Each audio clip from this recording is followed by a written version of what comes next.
فہم then course کا آج ہمارا 5واں سبق ہے۔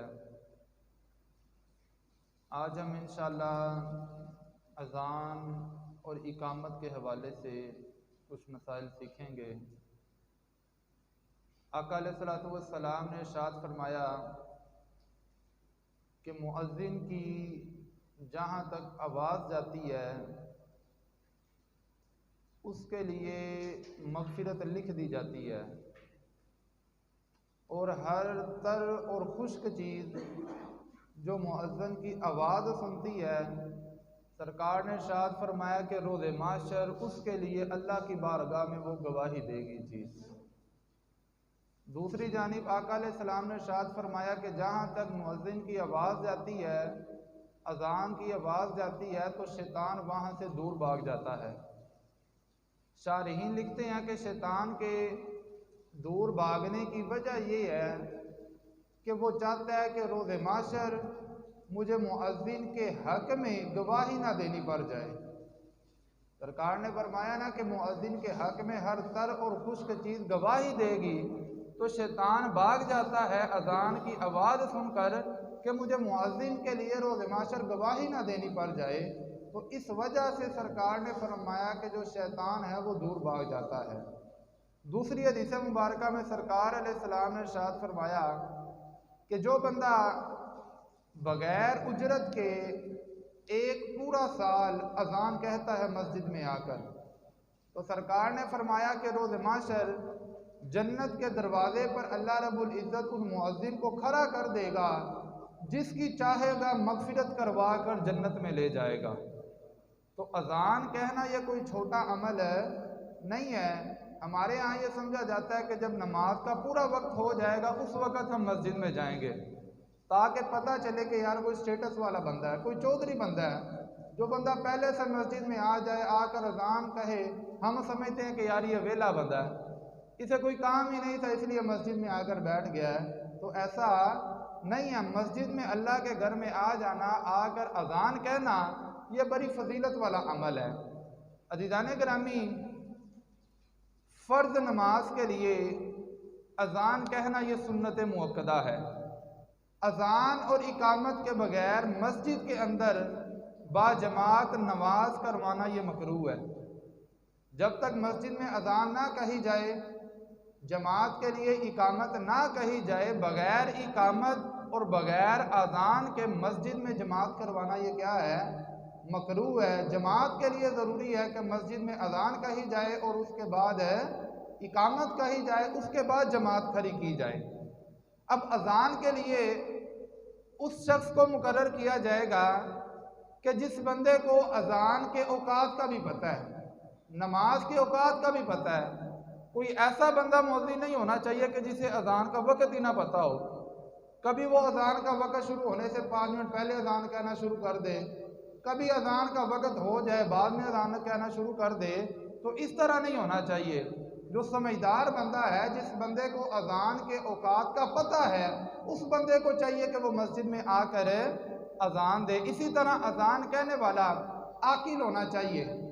بالغ ہونا شرط نہیں ہے۔ قریب البلوغ بچہ جو ابھی بالغ نہیں ہوا لیکن سمجھدار ہے، اذان وہ بندہ بھی کہہ سکتا ہے، لیکن عاقل ہونا یہ کیا ہے؟ ضروری ہے۔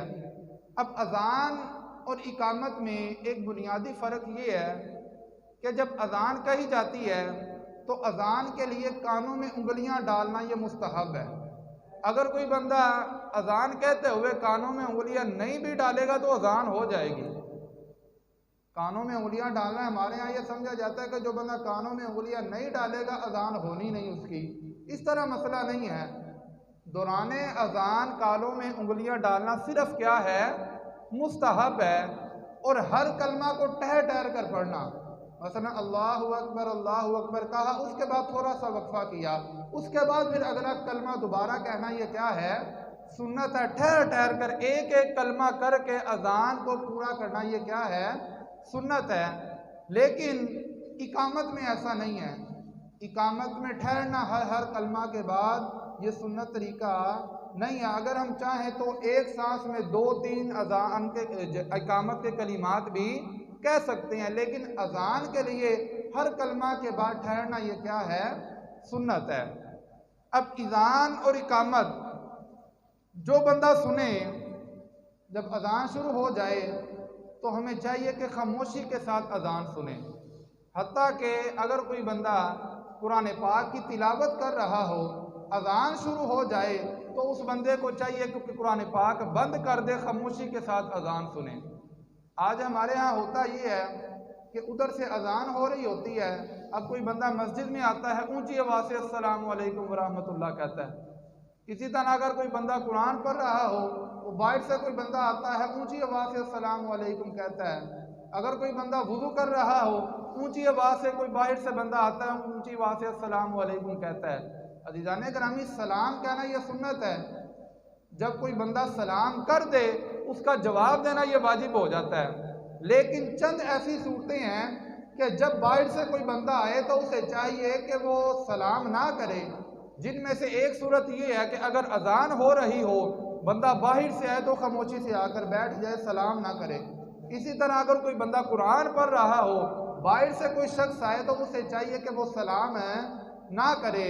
اسی طرح اگر کوئی بندہ وضو کر رہا ہو تو باہر سے کوئی بندہ آئے تو اسے چاہیے کہ سلام نہ کرے۔ اگر ان اوقات میں کوئی بندہ سلام کرتا ہے، یقینی طور پر دوسرا بندہ جواب نہیں دے گا، تو سلام کرنے والا بندہ گناہگار ہے، کیونکہ اذان ہو رہی ہے، اذان میں تو خاموشی کا حکم ہے۔ اب جس نے سلام کیا ہے وہ بندہ کیا ہے؟ گناہگار ہوگا۔ تو چند ایسے اوقات ہیں کہ جن میں سلام کرنا یہ درست نہیں ہے۔ باہر سے بندہ ہے، خاموشی سے آ کر مسجد میں بیٹھ جائے۔ اس کے بعد عزیزان گرامی، ایک اہم ترین مسئلہ، جمعہ کے دن دوسری اذان سے لے کر جماعت ختم ہونے تک مقتدیوں کا بولنا یہ حرام ہے۔ جمعے کے دن دوسری اذان سے لے کر، ایک تو پہلے اذان کہی جاتی ہے، ایک جب اردو خطبہ کے بعد اذان کہی جاتی ہے، دوسری اذان سے لے کر جماعت کے ختم ہونے تک مقتدیوں کا بولنا یہ حرام ہے۔ دوسری اذان جو ہے اس کا جواب بھی نہیں دیا جائے گا۔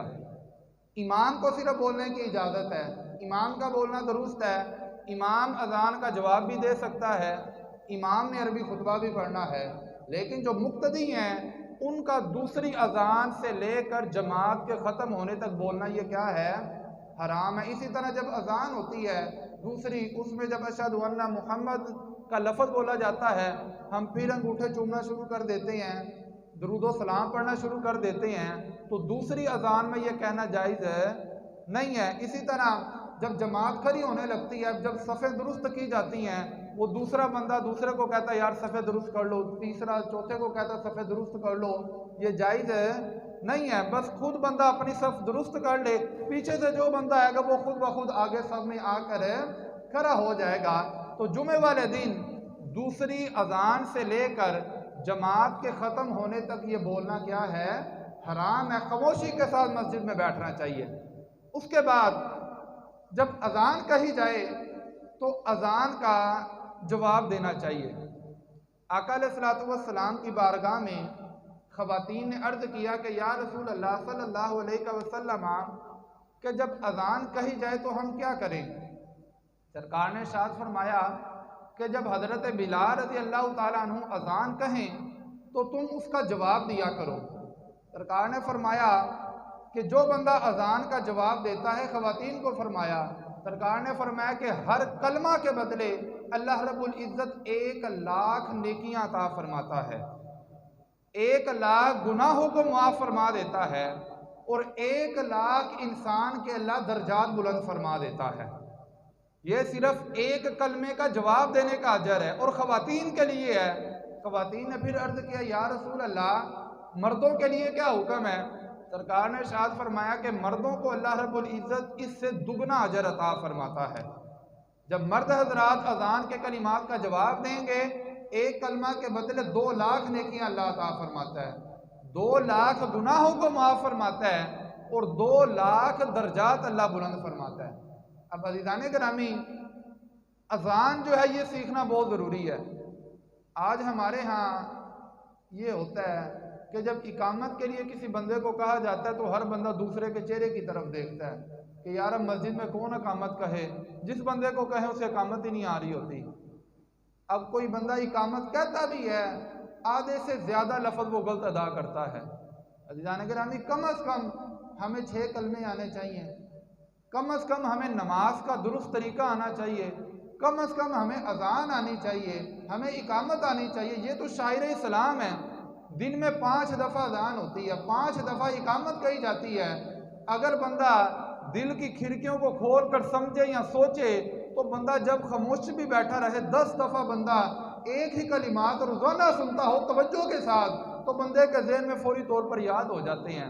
ایک دفعہ میں کلمات دہرا دیتا ہوں تاکہ اعراب جو ہے یہ اچھی طرح یاد ہو جائیں۔ عموماً ہم ایسا کرتے ہیں، الفاظ بھی صحیح طرح ادا نہیں کرتے اور ساتھ ہی ساتھ ہم اعراب بھی غلط ادا کرتے ہیں۔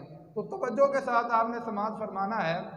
اللہ اکبر اللہ اکبر اللہ اکبر اللہ اکبر اشہد ان لا الہ الا اللہ اشہد ان لا الہ الا اللہ اشہد ان محمد رسول اللہ اشہد ان محمد رسول اللہ حی علی الصلاۃ حی علی الصلاۃ حی علی الفلاح حی علی الفلاح اللہ اکبر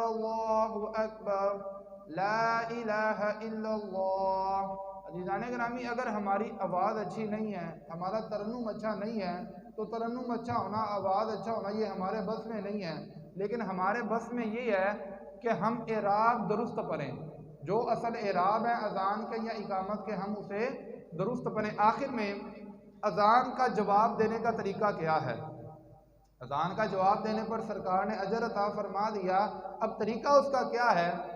جب اللہ اکبر سے لے کر اشہد ان محمد رسول اللہ تک جو الفاظ مؤذن کہے گا وہی الفاظ ہم دہرائیں گے، لیکن جب وہ مؤذن کہے گا حی علی الصلاۃ حی علی الصلاۃ حی علی الفلاح حی علی الفلاح تو اس کے جواب میں ہم نے کہنا ہے لا حول ولا قوۃ الا باللہ۔ یہ 2 کلمات ہیں، 2 کلمات کو 2 دفعہ جب مؤذن دہرائے گا تو ہم نے لا حول ولا قوۃ الا باللہ کے ساتھ جواب دینا ہے۔ اس کے بعد فجر کی اذان میں جب مؤذن کہتا ہے الصلاۃ خیر من النوم تو اس کے جواب میں ہم نے کہنا ہے صدقت و بررت و بالحق نطقت۔ یہ جملے ہم نے الصلاۃ خیر من النوم کے جواب میں کہنے ہیں۔ اسی طرح جب اقامت کہی جاتی ہے تو اس میں ایک جملے کا اضافہ ہوتا ہے قد قامت الصلاۃ، تو اس کے جواب میں ہم نے کہنا ہے اقامہ اللہ و ادامہ ما دام السماوات والارض۔ تو یہ اذان کا جواب دینے کا کیا ہے؟